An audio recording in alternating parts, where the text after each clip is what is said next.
I don't know about you, but for me, life can be hard when I worry about what others think of me.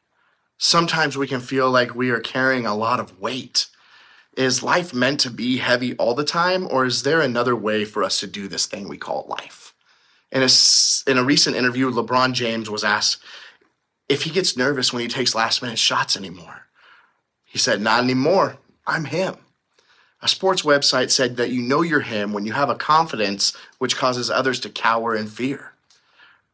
There's also a humble confidence that comes from a different place, and it's much of a lighter burden to carry than trying to be him or her all the time. A lot of us carry around two different kinds of burdens. The first burden is the burden of pride, which is when we're constantly trying to prove our worth. Pride is heavy, and it's a heavy weight to carry.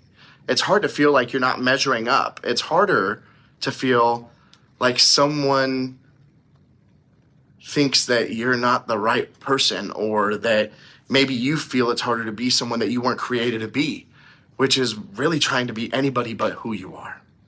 Then there's the other burden, and in some ways, it's even heavier. It's the burden of feeling like you're never going to be good enough.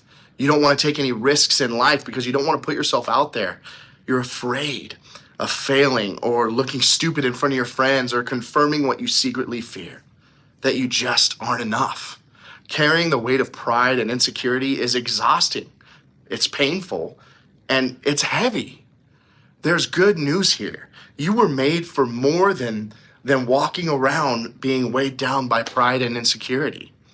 The weights we all carry, the questions that keep us up at night, Jesus spoke directly to those places in our hearts. Listen to what he said in Matthew 11:28. "Come to me, all of you who are weary and carry heavy burdens." Jesus knows that life is difficult. He knows that we all have struggles, fears, anxieties, and insecurities. Jesus invites us to come to him, to bring our burdens to him. In Matthew 11:28, it also says, "And I will give you rest." Jesus offers us a different way to live that isn't so heavy for us to carry. But how do we find rest? Well, Jesus gave us the answer to that too. In Matthew 11:29, it says, "Take my yoke upon you. Let me teach you." And then he drops a bombshell for us. "Because I am humble and gentle at heart, and you will find rest for your souls." We spend so much of our energy and brain space just struggling to prove to ourselves or others that we are enough, shutting down because we think that we're not worthy. Jesus doesn't want that for us. He says the key to finding rest for our souls is to come to him. What does going to Jesus look like, though?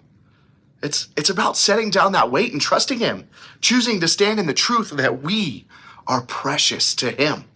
Coming to Jesus is about understanding that your worth doesn't come from what you do or what others think of you. It comes from God, a God who made you. I want you to remember something today. You have a unique role to play, a space in this world that only you can fill.